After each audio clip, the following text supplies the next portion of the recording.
तमिलनाडु के मुख्यमंत्री पलानीस्वामी जी, उप मुख्यमंत्री पन्नीरसेल्वम जी, विधानसभा के अध्यक्ष महोदय, इंडस्ट्री मिनिस्टर संपत जी, चीफ सेक्रेटरी, मंच पर बैठे हुए डिपार्टमेंट के सेक्रेटरीज और आज इस कार्यक्रम में आए हुए भारतीय जनता पार्टी के प्रदेश अध्यक्ष महोदय, हमारे तमिलनाडु के प्रभारी सीटी रवि रेड्डी जी, सारे मंत्रीगण, विधायकगण, सांसदगण, भाइयों और बहनों, आप सभी को मेरा नमस्कार वणक्कम। மேடையிலே என்னோடு வீற்றிருக்கும் தமிழ்நாட்டின் முதலமைச்சர் எடப்பாடி கே பழனிசாமி அவர்களே, துணை முதலமைச்சர் மாண்புமிகு ஓ பன்னீர்செல்வம் அவர்களே, மாண்புமிகு தொழில்துறை அமைச்சர் எம்.சி. சம்பத் அவர்களே, मित्रों மற்றும் பாரதிய ஜனதா கட்சியின் தமிழ்நாடு தலைவர் முருகன் அவர்களே, தமிழ்நாடு பொறுப்பாளர் ரவி அவர்களே மற்றும் பெரியோர்களே, தாய்மார்களே, வணக்கம்। मित्रों, सबसे पहले तो मैं दुनिया की सबसे पुरानी भाषाओं में से एक महान तमिल भाषा में आपसे बातचीत नहीं कर सकता, इसलिए आप सबसे मन से क्षमा प्रार्थी हूं कि मैं तमिल बोल नहीं सकता, इसलिए मैं आपसे तमिल में बात नहीं करता। உலகத்திலேயே மிக தொன்மையான மொழியாம் தமிழ் மொழியில் என்னால் உரையாற்ற முடியவில்லை, ஏனென்றால் எனக்கு தெரியாது। உரையாற்ற முடியாமை எனக்கு மிகுந்த வருத்தத்தை அளிக்கிறது। ஆகையால் முதற்கண் உங்கள் முன்பாக அதற்காக நான் மன்னிப்பு கோருகிறேன்। भारत के इतिहास में तमिलनाडु और तमिल संस्कृति सबसे पुराने संस्कृतियों में से एक है, जिसने हमेशा विश्व भर में भारत को यश दिलाया और भारत के नाम को उजागर किया है। चाहे सांस्कृतिक क्षेत्र हो, चाहे तत्वज्ञान हो, चाहे विज्ञान हो, चाहे कला हो, चाहे शिल्प शास्त्र हो, चाहे स्वतंत्रता का आंदोलन में योगदान को कभी कोई भुला नहीं सकता। ये महान तमिल जनता को मैं बार बार प्रणाम कर कर मेरी बात की शुरुआत करना चाहता हूं। தமிழ்நாட்டின் பாரம்பரியம், கலாச்சாரம் அனைத்துமே மிகவும் தொன்மையானவை। உலக கலாச்சாரத்திற்கும் உலக விழுமியங்களுக்கும் தமிழ்நாட்டின் கலாச்சாரம், தத்துவங்கள், அறிவியல், கலை, சுதந்திர போராட்டத்திற்கும் தமிழர்களின் பங்களிப்பு மிக மகத்தானது। இதை யாராலும் மறக்க முடியாது, அதற்கு நான் தலை வணங்குகிறேன்। मित्रों, आज यहां आकर तमिलनाडु के अनेक विध डेवलपमेंटल प्रोजेक्ट का भूमि पूजन और लोकार्पण का कार्यक्रम मुख्यमंत्री और उप मुख्यमंत्री के साथ में हुआ है। महान एमजीआर और लोक नेत्री जयललिता जी के नेतृत्व में तमिलनाडु ने जिस तरह से विकास किया था, मुझे भरोसा है कि पलानीस्वामी जी के नेतृत्व में तमिलनाडु इसी रास्ते पर आगे बढ़कर देश का सबसे अच्छा राज्य बन सकता है। தமிழ்நாடு மாண்புமிகு தமிழ்நாடு முதலமைச்சர் மற்றும் துணை முதலமைச்சர் தலைமையில் மிகுந்த முன்னேற்றம் கண்டு வருகிறது। மறைந்த முன்னாள் முதலமைச்சர் புரட்சி தலைவி அம்மா அவர்களுடைய வழிகாட்டுதலின்படி தற்போதைய முதலமைச்சர் ஐயா அவர்களுடைய வழிகாட்டுதலில் இந்த ஆட்சி தொடரும், அதே போல சிறப்பாகவே இருக்கும் என்று எனக்கு நம்பிக்கை இருக்கிறது। लगभग 70,000 करोड़ रुपए का 70,000 करोड़ रुपीस के अलग अलग प्रोजेक्ट्स का आज या तो लोकार्पण हुआ है या तो भूमि पूजन हुआ है और तमिलनाडु के चहुमुखी विकास के अंदर एक गति देने का काम इस छोटे से हॉल के कार्यक्रम के माध्यम से हुआ है। 1000 கோடி ரூபாய்களுக்கான அடிக்கல் நாட்டு விழா அல்லது திட்டங்கள் நிறைவு விழா இன்று நடைபெற்றிருக்கிறது. मित्रों, अभी अभी पूरा देश और दुनिया कोविड-19 के प्रकोप से लड़ाई कर रहा है। पूरे देश ने नरेंद्र मोदी जी के नेतृत्व में सफलतापूर्वक ये महामारी का सामना किया है और आंकड़ों को देखें तो पूरी दुनिया में भारत विकसित देशों से भी बहुत अच्छे तरीके से कोविड-19 का सामना कर पाया है। इसका मुख्य कारण है दुनिया भर के अंदर कोविड-19 के खिलाफ सरकारें लड़ती थी, सरकारी मशीनरी लड़ती थी। यहां पर केंद्र सरकार लड़ती थी, राज्य सरकार लड़ती थी और सबसे बड़ी बात 130 करोड़ की जनता मोदी जी के नेतृत्व में कोविड-19 के साथ सामने एकजुट होकर लड़ती थी।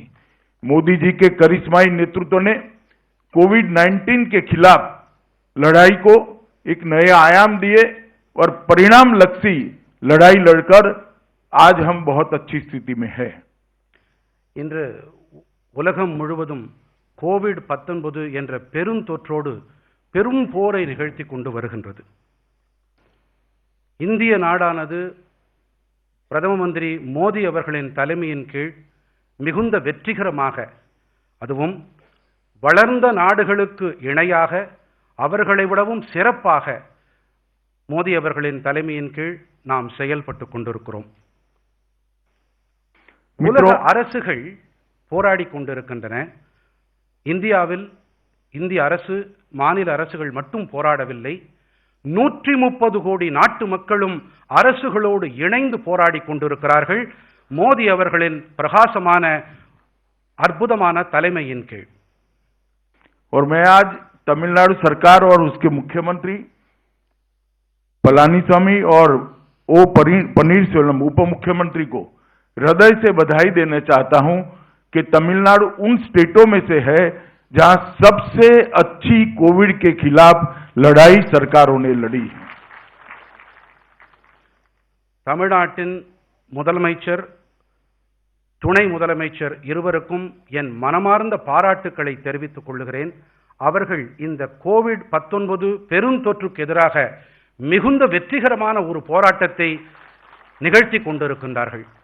पूरे देश भर में सबसे ज्यादा रिकवरी रेशियो 97% कोई एक राज्य में है तो अपने तमिलनाडु राज्य के अंदर उसकी प्राप्ति हुई है. நாடு முழுவதிலும் இருக்கும் மீட்சி வீதம், ரெக்கவரி ரேட்டை விட தமிழ்நாட்டின் மீட்சி வீதமான ரெக்கவரி ரேட் மிகவும் சிறப்பானதாக இருக்கிறது. இது பாராட்டுக்குரியது. मैं भी जब सभी मुख्यमंत्रियों से बातचीत होती थी, मोदी जी के साथ उपस्थित होता था. मेरे डिपार्टमेंट का ही नोडल एजेंसी का काम था. जितने दिशा निर्देश भारत सरकार ने दिए सभी का अक्षरशः साइंटिफिक पालन तमिलनाडु सरकार ने फुल स्टॉप कॉमा के साथ किया है. என்னுடைய துறையானது அனைத்துக்கும் ஒருங்கிணைக்கக்கூடிய நோடல் ஏஜென்சியாக செயல்பட்டு கொண்டிருக்கிறது. குறிப்பாக இந்த கோவிட்-19 பெருந்தொற்று விஷயத்தில் பல மாநில முதல்வர்கள், அவர்களுடைய அதிகாரிகள் இவர்களோடு பேசும் பொழுது தமிழ்நாட்டைச் சேர்ந்த பிரதிநிதிகள் அறிவியல் பூர்வமாக மிகச் சிறப்பாக தரவுகளை அளிப்பதோடு மட்டுமல்லாமல் அவர்கள் அதை கையாண்டும் வருகிறார்கள். பாராட்டுக்குரியது. और देश भर में कोविड महामारी के समय में सगर्भा माताओं, प्रेग्नेंट वुमेन का ख्याल और नवजात शिशु, नए जन्मे हुए बच्चों का ख्याल जितना तमिलनाडु सरकार ने बारीकी से रखा है, कोई और सरकार इतना नहीं कर पाई. நாடு முழுவதிலும் குறிப்பாக இந்த காலகட்டத்திலே கர்ப்பிணி பெண்கள் மற்றும் புதிதாக பிறந்த சிசுக்களின் பராமரிப்பு தமிழ்நாட்டை போல எந்த ஒரு மாநிலத்திலும் இப்படிப்பட்ட பராமரிப்பு அளிக்கப்படவில்லை. मित्रों, सिर्फ कोविड की बात नहीं है. मोदी जी के आने के बाद विगत 6 साल से अंदर देश के अंदर एक स्वस्थ स्पर्धा की शुरुआत की है। सुशासन के लिए, गुड गवर्नेंस के लिए हमारे सभी राज्यों के अंदर एक स्पर्धा होती है और हर साल भारत सरकार एक टेबल डिक्लेयर करती है कि सुशासन के अंदर तालिका में सबसे ऊपर राज्य कौन सा है। मुझे कहते हुए आनंद है कि इस साल जारी की गई तालिका के अंदर सुशासन में, गुड गवर्नेंस में तमिलनाडु का पहला नंबर दिया गया है। இது கோவிட்-19 பெருந்தொற்று காலத்தில் மட்டுமல்ல, இந்த நிலை அனைத்து நேரங்களிலும் இதே ஒரு பிரகாசமான, ஒரு ஆக்கப்பூர்வமான ஒரு நிலைதான் நிலவுகிறது. குறிப்பாக கடந்த 7 ஆண்டுகளிலே நரேந்திர மோடி அவர்களுடைய ஆட்சியிலே இதற்கு சிறப்பு கவனம் செலுத்தப்பட்டு வருகிறது. மாநிலங்களுக்கிடையே நல்லாட்சி என்ற ஒரு தகுதி அடிப்படையிலான போட்டிகளில் அதில் தமிழ்நாடு இந்த ஆண்டு முதல் நிலை வகிக்கிறது என்பதை மகிழ்வோடு தெரிவித்துக் கொள்கிறேன். जल संरक्षण और जल वितरण, इसके क्षेत्र में राष्ट्रीय जल पुरस्कारों के तहत सर्वश्रेष्ठ राज्य इस साल इसमें भी तमिलनाडु को ही स्थान मिला है. நீர் பாதுகாப்பு, நீர் விநியோகம் ஆகிய 2 துறைகளிலும் தமிழ்நாட்டுக்குத்தான் இந்த ஆண்டு முதல் இடம் அளிக்கப்பட்டிருக்கிறது. मित्रों, जिस तरह से सभी राज्यों के बीच में एक स्वस्थ स्पर्धा देश को आगे बढ़ाती है, इस प्रकार से देश के सभी जिलों के बीच में भी एक स्पर्धा और उसका तालिका, उसका टेबल डिक्लेयर करने की परंपरा नरेंद्र मोदी जी ने की है.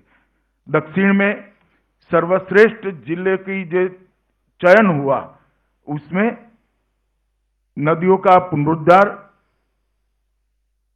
के बारे में तमिलनाडु को पहला और द्वितीय दोनों स्थान वेल्लोर और करूर जिलों को मिला है. यह भी तमिलनाडु के लिए बहुत बड़ी उपलब्धि है. எப்படி உடல்நல குறியீடுகளிலும் மாநிலங்களுக்கு இடையான போட்டியிலும் எப்படி போட்டிகள் நடக்கின்றனவோ, அதே போல மாவட்டங்களுக்கு இடையேயான போட்டிகள் என்று வரும்பொழுது தமிழ்நாட்டின் 2 மாவட்டங்கள் முன்னணி இடங்கள் வகிக்கின்றன. ஒன்று வெல்லூர், மற்றது கரூர். मित्रों, अभी अभी मोदी जी ने देश भर के किसानों को एक प्रकार से उनकी उपज को, उनकी प्रोडक्ट्स को बेचने के लिए बांध लिया गया था. उसमें से मुक्ति देने के लिए ढेर सारे एग्रीकल्चर रिफॉर्म्स लेकर आई. मैं तमिलनाडु सरकार को अभिनंदन देना चाहता हूं कि तमिलनाडु सरकार ने डटकर एग्रीकल्चर रिफॉर्म्स का समर्थन किया है और तमिलनाडु के किसानों के लिए ये बहुत बड़ी उपलब्धि है और आने वाले दिनों में देश के साथ तमिलनाडु का किसान भी ये सारे रिफॉर्म्स का फायदा प्राप्त करेगा, इसका मुझे विश्वास है. நாடு முழுவதிலும் இருக்கும் விவசாயிகள் அவர்களை பல தளைகள் கட்டுப்படுத்தி வருகின்றன. அந்த தளைகளிலிருந்து விடுதலை அளிக்கும் முகத்தான் மோடி அரசானது இப்பொழுது 3 வகையான சீர்திருத்தங்களை மேற்கொண்டிருக்கிறது. அந்த சீர்திருத்த நடவடிக்கைகளை, விவசாயிகளுக்கு விடுதலை அளிக்கக்கூடிய அந்த சீர்திருத்த நடவடிக்கைகளுக்கு தமிழ்நாடு அரசு பலத்த ஆதரவு கொடுத்து, இனி தமிழ்நாட்டில் இருக்கும் விவசாயிகளும் அவர்களும் மேலும் சிறப்பான நிலையை எய்துவார்கள். मित्रों, नरेंद्र मोदी जी ने 60 वर्षों से वंचित गरीब परिवार, 60 करोड़ गरीब लोगों के लिए ढेर सारी योजनाएं लाए हैं. सबसे पहले हर गरीब के घर में जन धन अकाउंट पहुंचाने का काम किया, जिससे डायरेक्ट बेनिफिट ट्रांसफर स्कीम के तहत बिचौलियों का स्थान नहीं रहा. उसके बाद में हर गरीब माता के घर में गैस का सिलेंडर पहुंचाने का काम किया और देश भर में लगभग 13 करोड़ गरीब माताओं को गैस का सिलेंडर पहुंचाने का काम किया. उसके बाद में हर गरीब के घर में शौचालय, टॉयलेट पहुंचाने का काम किया और लगभग देश में हर गरीब के घर में टॉयलेट को पहुंचाया.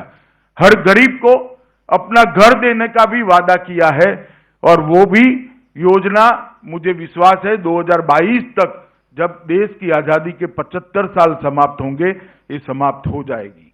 हर गरीब के घर में स्वच्छ पीने का पानी पहुंचे, इसके लिए भी शुरुआत नरेंद्र मोदी सरकार ने की है और इसमें भी तमिलनाडु ने बहुत अच्छा इम्प्लीमेंटेशन हर घर में पानी जल जीवन मिशन के तहत किया है। ये सारी योजनाओं को अच्छे से इंप्लीमेंट करने में राज्यों को अगर नंबर दिए जाए तो मुझे विश्वास है तमिलनाडु देश के सर्वप्रथम राज्यों में से एक आएगा। इतने अच्छे से केंद्र की योजनाओं को तमिलनाडु के अंदर तमिलनाडु सरकार ने इंप्लीमेंट किया है। ஏழைகளுக்கான பல நலத்திட்டங்களை மைய அரசு அமல் செய்து வருகிறது. ஒரு திட்டமான ஜன்தன் திட்டப்படி இதில் ஏழைகளுக்கு கடன் வழங்கப்படுகிறது. அதிலே இடைத்தரகர்கள் யாரும் இல்லாமல் பார்த்துக் கொள்ளப்படுகிறது. அடுத்ததாக ஏழைகளுக்கு இலவச எரிவாயு திட்டம். இதன்படி ஏழை தாய்மார்கள் அவர்கள் வீடுகளுக்கு சுமார் 13 கோடி குடும்பங்களுக்கு அந்த வீடுகளுக்கு இல்லங்களுக்கு எரிவாயு கொண்டு சேர்க்கப்பட்டிருக்கிறது. அதே போல கழிப்பறை வசதிகளும் அவற்றிலும் கிட்டத்தட்ட அனைத்து ஏழை குடும்பங்களும் இல்லங்களும் இதில் உள்ளடக்கம் ஆகியிருக்கின்றன. அனைவருக்கும் வீடு வசதி என்ற திட்டம் கிட்டத்தட்ட 2000 என்ற வாக்கு அளிக்கப்பட்டிருக்கிறது. 2022ஆம் ஆண்டுக்குள்ளாக இதுவும் நிறைவேற்றப்படும் என்ற நம்பிக்கை எனக்கு இருக்கிறது. அதே போல அனைத்து திட்டங்களிலும் ஒரு அளவீடு எடுத்து பார்த்தால், போட்டி என்று வைத்தால் தமிழ்நாடு அனைத்து திட்டங்களிலும் முன்னணி வகிக்கிறது என்பதை என்னால் சொல்ல முடியும். मित्रों, मैं किसानों की बात करना जरूर चाहूंगा।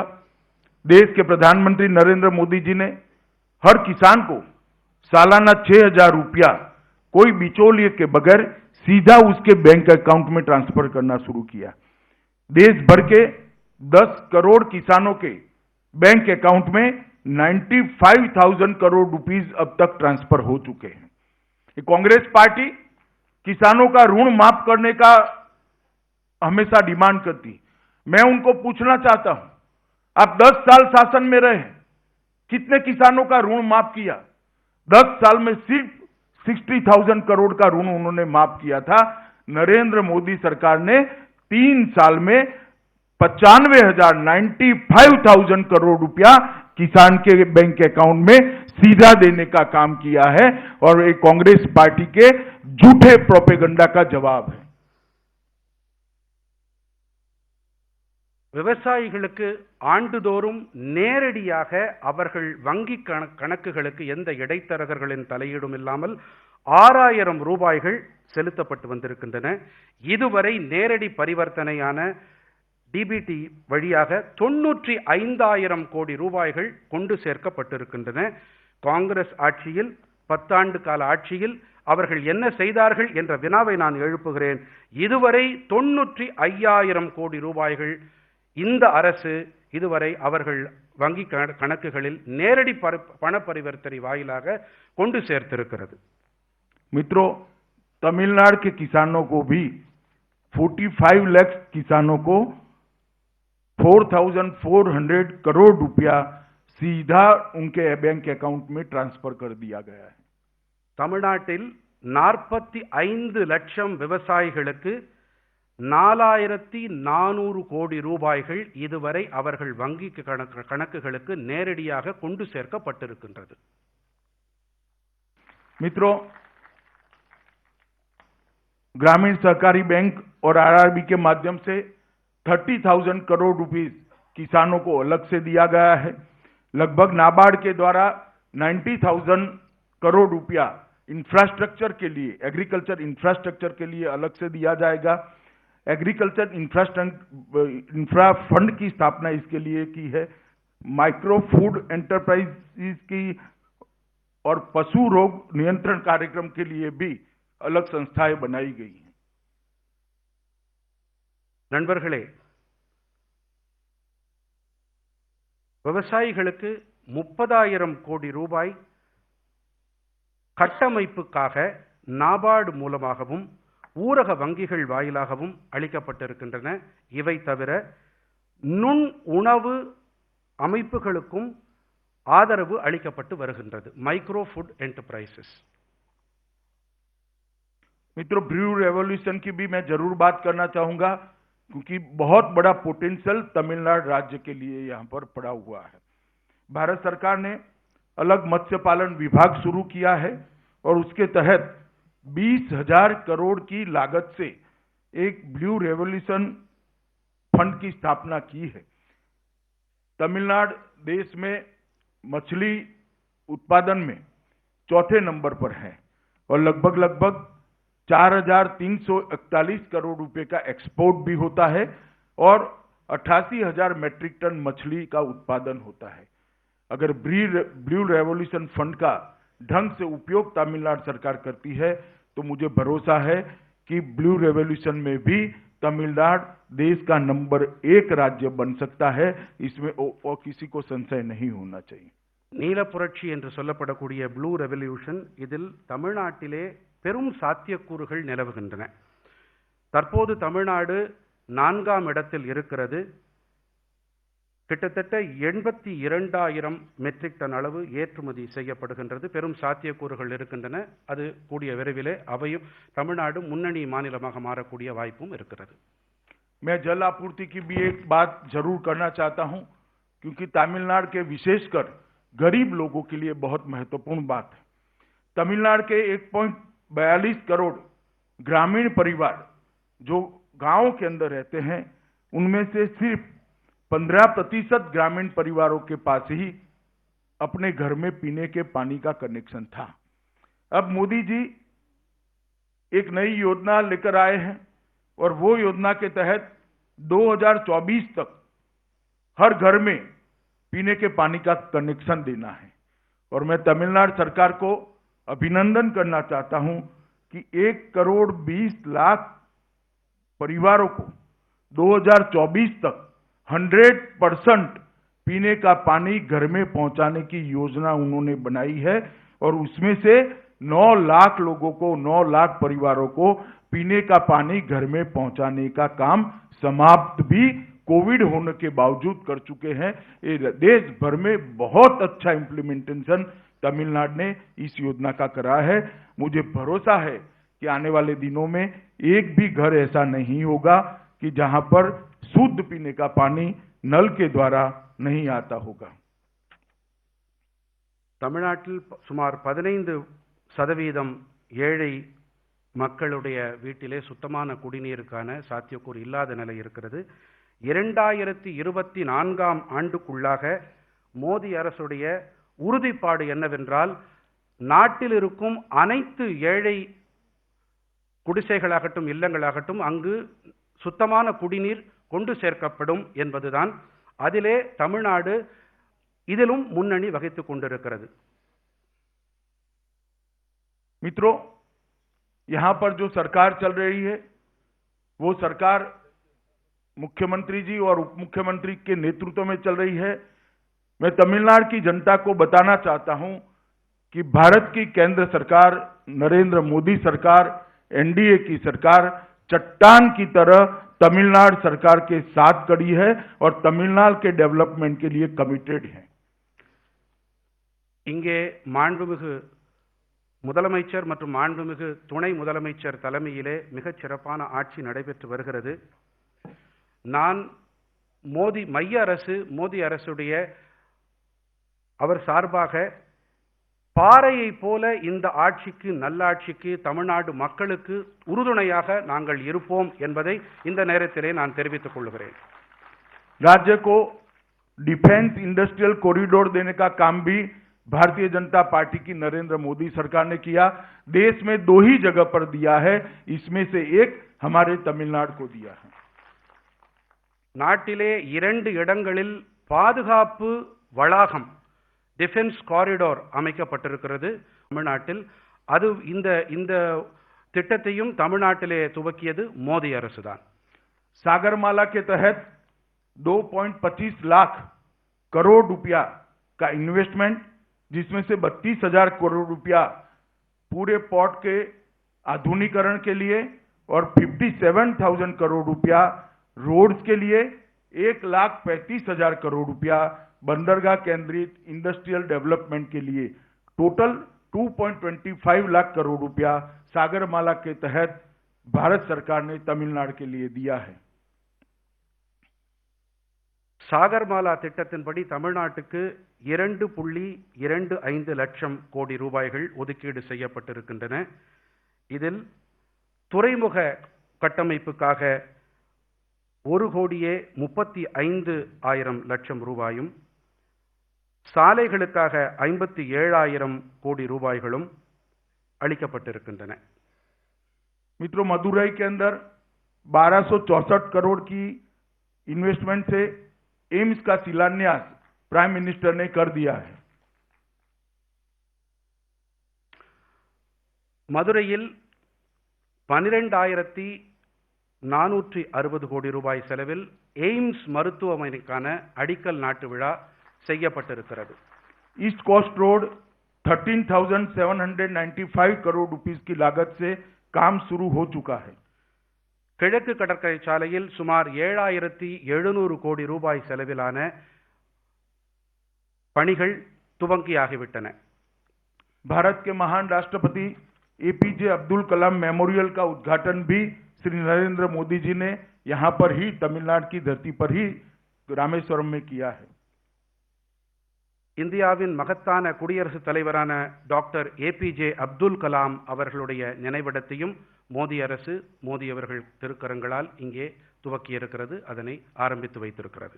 तेजस एक्सप्रेस देश के कुछ राज्यों में शुरू की गई, उसमें भी तमिलनाडु शुमार है. चेन्नई मदुरई रूट पर तेजस एक्सप्रेस चलेगी, जो मेक इन इंडिया का सबसे बड़ा उदाहरण है. தேஜஸ் எக்ஸ்பிரஸ் விரைவு வண்டி சில மாநிலங்களிலே தற்போது ஓடிக்கொண்டிருக்கிறது. அதில் ஒரு தடம் சென்னை மதுரை தடமானது, அது இப்போது இயங்கிக் கொண்டிருக்கிறது. मित्रों, मैं चाहूंगा कि इसका आप बहुत स्वागत करें. हमारे चेन्नई सेंट्रल रेलवे स्टेशन का नाम बदलकर महान एमजी रामचंद्रन के नाम पर करने का भी काम नरेंद्र मोदी जी ने किया है. இந்த தேஜஸ் எக்ஸ்பிரஸ் மேக் இன் இந்தியா திட்டத்தின்படி அதற்குட்பட்டு செயல்படுத்தப்பட்டு வருகிறது. அதே போல இன்னொரு விஷயம், சென்னை சென்ட்ரல் ரயில்வே நிலையத்தை டாக்டர் எம்ஜிஆர் அவர்கள் பெயரால் எம்ஜிஆர் ரயில்வே நிலையமாக மாற்றி அமைத்திருக்கிறது மோடி அரசு. मैं कई बार डीएमके के नेताओं को सुनता हूं तो तमिलनाडु के अन्याय की बात करते हैं. मैं आज यहां पर आया हूं तब कांग्रेस पार्टी और डीएमके नेताओं को पूछना चाहता हूं कि 10 साल आपकी केंद्र में सरकार थी और 10 साल तक आपने तमिलनाडु को क्या क्या दिया, इसका हिसाब किताब लेकर चेन्नई के किसी भी चौराहे पर आप खड़े हो जाइए, हम जवाब देने के लिए आपको तैयार है कि हमने ज्यादा मदद करी है तमिलनाडु को या केंद्र सरकार आपकी थी तब हुई. और हम बड़ी विनम्रता के साथ कहते हैं कि हमने जो तमिलनाडु को योजनाएं दी है, रुपया दिया है, ये कोई तमिलनाडु को हेल्प करने के लिए नहीं दिया है. ये तमिलनाडु का अधिकार है जो आज तक नहीं मिलता था. नरेंद्र मोदी जी ने वो अधिकार यहां तक पहुंचाने का काम किया है. திராவிட முன்னேற்ற கழக தலைவர்கள் அடிக்கடி தமிழ்நாட்டுக்கு மைய அரசு அநீதி இழைத்திருக்கிறது என்று கூறுவார்கள். நான் அவர்களிடம் இங்கே சென்னைக்கு வந்திருக்கிறேன், இங்கு அவர்களிடம் ஒரு கேள்வி கேட்க விரும்புகிறேன். 10 ஆண்டுகளிலே நீங்கள் மைய அரசிலே ஆட்சி வகித்தீர்கள், அங்கம் வகித்தீர்கள். நீங்கள் இதுவரை தமிழ்நாட்டுக்கு என்ன செய்திருக்கிறீர்கள் என்று பட்டியலிடுங்கள். எங்கள் தரப்பிலே மிகவும் பணிவோடு நான் நாற்சந்தியிலே நின்று கொண்டு நான் பட்டியல் கொடுக்க தயாராக இருக்கிறேன். நீங்கள் அதற்கு பதில் கொடுக்க தயாரா? मित्रों, मैं एक ही आंकड़ा देना चाहता हूं. जब केंद्र में अंतिम बार बजट पेश किया डॉक्टर मनमोहन सिंह की सरकार ने 2013-14 में 13-14 के बजट में तमिलनाडु के लिए 16,155 करोड़ रुपीस का प्रोविजन किया था. और हमने जो बजट अभी अंतिम दिया उसमें 16,000 से बढ़ाकर 16,000 से इंक्रीज कर 32,850 करोड़ रुपया तमिलनाडु के लिए दिया है और योजनाओं का पैसा अलग से है. ஒரே ஒரு புள்ளி விவரம் மட்டுமே இங்கு அளிக்க விரும்புகிறேன். 13-14 நிதியாண்டுக்கான வரவு செலவு திட்ட அறிக்கையிலே தமிழ்நாட்டுக்கு மன்மோகன் சிங் அரசானது 16,155 கோடி ரூபாய்களுக்கான ஒதுக்கீட்டை செய்தது. கடந்த பட்ஜெட்டிலே வரவு செலவு திட்ட அறிக்கையிலே இந்த அரசானது 32,850 கோடி ரூபாய்களுக்கான ஒதுக்கீடை செய்திருக்கிறது. திட்டங்களுக்கும் மற்ற விஷயங்களுக்கும் தனியாக ஸ்கீம்ஸ் அண்ட் ப்ராஜெக்ட்ஸ், அதற்காக திட்டங்களுக்கு தனியாக ஒதுக்கீடு நடக்கிறது. मित्रों, प्रधानमंत्री गरीब कल्याण योजना के तहत तमिलनाडु के लोगों को कोविड-19 के कालखंड के अंदर 4,300 करोड़ रुपीस सीधा उनके बैंक अकाउंट में सहायता के रूप में भारत सरकार ने प्रधानमंत्री मोदी जी ने भेजा है. இந்த கோவிட்-19 பெருந்தொற்று இதனை ஒட்டி நேரடி பண பரிவர்த்தனை வாயிலாக தமிழ்நாட்டு மக்களுக்கு கிட்டத்தட்ட 4,500 கோடி ரூபாய்கள் அவர்களுக்கு கொண்டு சேர்க்கப்பட்டிருக்கின்றன. मित्रों, लगभग 108 करोड़ किलो खाद्यान्न तमिलनाडु के गरीबों को विगत 4 महीने के अंदर प्रधानमंत्री जी की ओर से भेजा गया है. 108 करोड़ किलो. 108 கோடி கிலோ அளவிலான உணவு தானியங்கள் கடந்த 4 மாதங்களிலே தமிழ்நாட்டு மக்களுக்கு மோடி அரசால் கொண்டு சேர்க்கப்பட்டிருக்கின்றது. लगभग 3.33 करोड़ लाभार्थियों को 3.33 करोड़ किलोग्राम दाल का वितरण किया गया है. 3.36 கோடி அளவிலான பருப்பு வகைகள் இதே காலகட்டத்திலே விநியோகம் செய்யப்பட்டிருக்கின்றன ஏழை மக்களுக்கு. मित्रों, तमिलनाडु के अंदर 1.83 करोड़ महिला जनधन अकाउंट होल्डर को लगभग 917 करोड़ 917 करोड़ अप्रोक्सीमेटली 1,000 करोड़ रुपया सीधा इनके बैंक अकाउंट के अंदर ट्रांसफर करने का काम नरेंद्र मोदी सरकार ने किया है.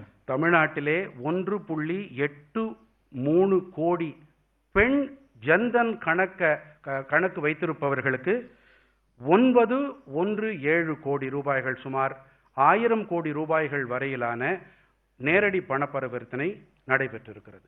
मित्रों, उज्ज्वला योजना के तहत लगभग 52.76 लाख फ्री गैस सिलेंडर गरीब महिलाओं को देने का काम नरेंद्र मोदी सरकार ने किया है.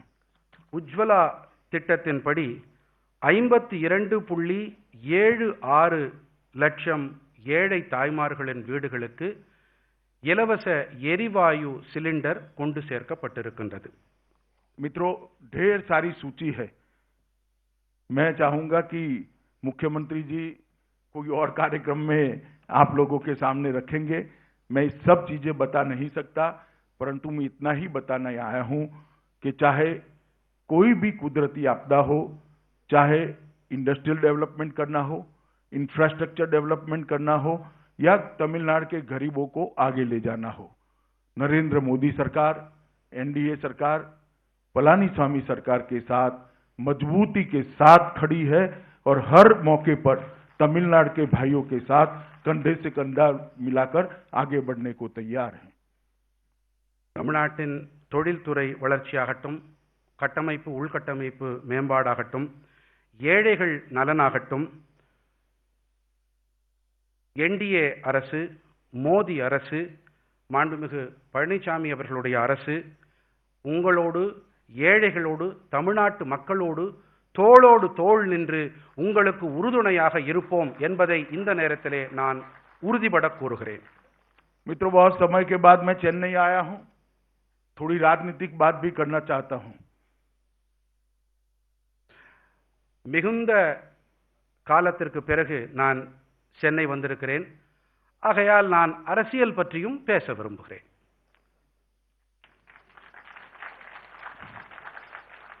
नरेंद्र मोदी जी के राष्ट्रीय राजनीति में आने के बाद देश भर में भ्रष्टाचार, परिवारवाद और जातिवाद, ये तीनों को समाप्त करने की एक लड़ाई लड़ी है नरेंद्र मोदी जी ने. भ्रष्टाचार और जातिवाद की बात बाद में करूंगा, पहले मैं परिवारवाद की बात करना चाहता हूं। देश भर में अलग अलग राज्यों में जब जब चुनाव आया, मोदी जी के नेतृत्व में हम चुनाव लड़े और हर राज्य से परिवारवादी पार्टियों को चुनाव में करारी हार सहन करनी पड़ी है। अब तमिलनाडु की बारी है, यहां पर भी एक परिवारवादी पार्टी चलती है जो डेमोक्रेटिक वैल्यूज पर नहीं चलती, परिवार को ही आगे बढ़ाकर अपनी राजनीति करती है। मुझे पूरा भरोसा है कि यहां पर आने वाले चुनाव में जब चुनाव होगा तब परिवारवादी शक्तियां समाप्त हो जाएगी और लोकतांत्रिक शक्तियां, डेमोक्रेटिक शक्तियां आगे बढ़ेगी। தமிழ்நாட்டிற்கு நான் வந்திருக்கும் இந்த வேளையிலே ஒரு விஷயத்தை நினைவுகூர விரும்புகிறேன்.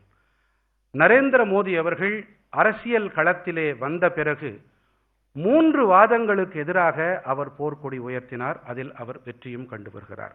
ஒன்று ஊழல்வாதம், அடுத்ததாக பரம்பரைவாதம், குடும்ப அடுத்தபடியாக சாதிய அரசியல். இதிலே முதலாவதாக நான் பரம்பரை அரசியல் என்ற குடும்ப அரசியலை பற்றி பேச விரும்புகிறேன். குடும்ப அரசியல் நடத்தி வரும் இங்கே சில கட்சிகள் அவர்களை போன்ற குடும்ப அரசியலை நாடு முழுவதும் நடத்தி கொண்டிருக்கும் தேசிய மாநில கட்சிகளுக்கு மக்கள் சரியான பாடத்தை புகட்டி கொண்டிருக்கின்றார்கள். அதே பாடம் தமிழ்நாட்டிலும் புகட்டப்படும் என்பது என் உறுதியான நம்பிக்கை. और मित्रों, बड़ा आश्चर्य होता है जब कांग्रेस और डीएमके के मित्र भ्रष्टाचार की, करप्शन की बात करते, जिनके नेतृत्व में 2G स्कैम हुआ, लाखों करोड़ों रुपए का भ्रष्टाचार हुआ, उनको क्या अधिकार है भ्रष्टाचार के लिए, करप्शन के लिए बोलने का? நண்பர்களே, எனக்கு ஒரு விஷயம் ஆச்சரியத்தை ஏற்படுத்துகிறது. காங்கிரஸ், திராவிட முன்னேற்ற கழகம் ஆகிய இவர்களுடைய கூட்டாட்சி இருக்கிறதே, இவர்கள் ஊழலுக்கு எதிராக பேசுகின்றார்கள். ஊழலுக்கு எதிராக பேசுவதற்கு இவர்களுக்கு என்ன அருகதை இருக்கிறது, அதிகாரம் இருக்கிறது? 2G அலைக்கற்றை மட்டுமல்லாமல் ஏகப்பட்ட கோடிக்கணக்கான ரூபாய் பெருமானம் உள்ள ஊழல்களை செய்தவர்கள், அவர்களுக்கு ஊழலுக்கு எதிராக பேச்சு பேச அவர்களுக்கு என்ன அருகதை இருக்கிறது? मैं इतना ही कहना चाहता हूं कि भ्रष्टाचार के आरोप लगाने के पहले अपने परिवार में क्या हुआ है उसका कच्चा चिट्ठा एक बार देख लीजिए, कभी आप भ्रष्टाचार का नाम नहीं लोगे. ஊழல் குற்றச்சாட்டை நீங்கள் வைப்பதற்கு முன்பாக தயவு செய்து உங்கள் பின்னே உங்கள் குடும்பத்தை சற்றே திரும்பி பாருங்கள். அதற்கு பிறகு ஊழல் எது, ஊழல் இன்மை எது என்பது உங்களுக்கு புரியும். मित्रों, मोदी जी के नेतृत्व में गरीब कल्याण की दिशा में देश बहुत आगे बढ़ा है. 60 करोड़ लोगों के जीवन के अंदर एक परिवर्तन लाने की शुरुआत की है. मोदी जी के नेतृत्व में पूरे विश्व के अंदर देश को एक सम्मान मिला है. पूरे विश्व का देश को देखने का नजरिया बदला है. मोदी जी के नेतृत्व में इस देश की सीमाओं को सुरक्षित करने का काम भी नरेंद्र मोदी जी ने किया है. अब तमिल मछुआरों के सामने कोई आंख उठाकर देख नहीं सकता. उनकी सब कठिनाइयों को जानकर मोदी जी उनको वापस लाने के लिए सदैव तत्पर है. ஏழைகள் நலனிலே மோடி அரசு மிகுந்த கவனத்தை செலுத்தி வருகிறது. தமிழ்நாடு மீனவர்கள் இன்று அச்சமில்லாமல் இருக்கிறார்கள். ஒருவருக்கு கூட பாதிப்பு என்று இங்கே யாரும் வந்து கேட்பதில்லை. அதே போல உலக நாடுகள் இந்தியாவை பார்க்கும் கண்ணோட்டத்தையே மோடி அவர்கள் மாற்றி அமைத்திருக்கிறார். और मोदी जी जब श्रीलंका गए तब भी जाफना को नहीं भूले. वहां तमिल बस्तियों में जाकर अपने भाइयों बहनों को मिले और उनको आवास देने का, निर्माण का प्रोजेक्ट का शिलान्यास किया. लगभग 50,000 से ज्यादा तमिल परिवारों को लंका के अंदर आवास मिलने हैं और क्षतिग्रस्त मंदिरों को भी पुनर्निर्माण का काम शुरू होना है. யாழ்ப்பாணம் சென்ற மோடி அவர்கள் அங்கே கூட வீடு இழந்த சுமார் 50 லட்சம் தமிழர்களுக்கு வீடுகளை கட்டி கொடுக்கும் ஏற்பாடுகளை செய்திருக்கிறார். அவர்களுக்கு அங்கு பாதுகாப்பு யாழ்ப்பாண தமிழ் சகோதர சகோதரிகளுக்கு அங்கே இல்லங்கள் இருக்கின்றன. அதே போல உலகம் மோடி அவர்கள் காரணமாக உலகத்திலே இந்திய நாட்டுக்கு ஒரு நன்மதிப்பு ஏற்பட்டிருப்பதோடு நமக்கு பாதுகாப்பும் இப்பொழுது நல்ல பாதுகாப்பும் கிடைக்கிறது. और मित्रों, मोदी जी के नेतृत्व में हमारे सुरक्षा बलों का हौसला भी मजबूत है.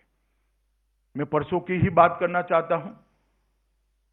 पड़ोस के देश से भेजे गए 4 आतंकवादी बहुत बड़ी घटना को अंजाम देना चाहते थे. उनको पकड़ लिया गया, रास्ते में रोका गया और चारों के चारों बहुत बड़े असले के साथ, बहुत हथियारों के साथ एनकाउंटर में मारे गए. मोदी जी के नेतृत्व में सुरक्षा बलों का जो हौसला मजबूत हुआ है, मैं आज उन सभी सुरक्षा बलों के जवानों का अभिनंदन करना चाहता हूं जिन्होंने अपनी जान की बाजी लगाकर देश को सुरक्षित किया है. और मुझे भरोसा है कि मोदी जी के नेतृत्व में देश की सीमाएं सुरक्षित रहेगी, देश विकास के रास्ते पर आगे भी बढ़ेगा और दुनिया भर में भारत का नाम और सम्मान दोनों आसमान के छूते हुए नजर आएंगे. मैं आज यहां से तमिलनाडु की जनता को अनंत अनंत शुभकामनाएं आज जो प्रोजेक्ट्स हुए हैं इसके लिए देना चाहता हूं. मुख्यमंत्री जी, उप मुख्यमंत्री जी, इनके साथी मंत्री सभी को भी हृदय से बहुत बहुत शुभकामनाएं देकर मेरी बात को समाप्त करना चाहता हूं. भारत माता की जय. नमस्कार, मैं हूं मानक गुप्ता. अगर आपको हमारा ये वीडियो पसंद आया हो तो इसे लाइक और शेयर जरूर करें और हां, हमें सब्सक्राइब और फॉलो करना ना भूलें ताकि आप देश और दुनिया की कोई खबर मिस ना करें. तो जुड़े रहिए हमारे साथ और देखते रहिए News 24.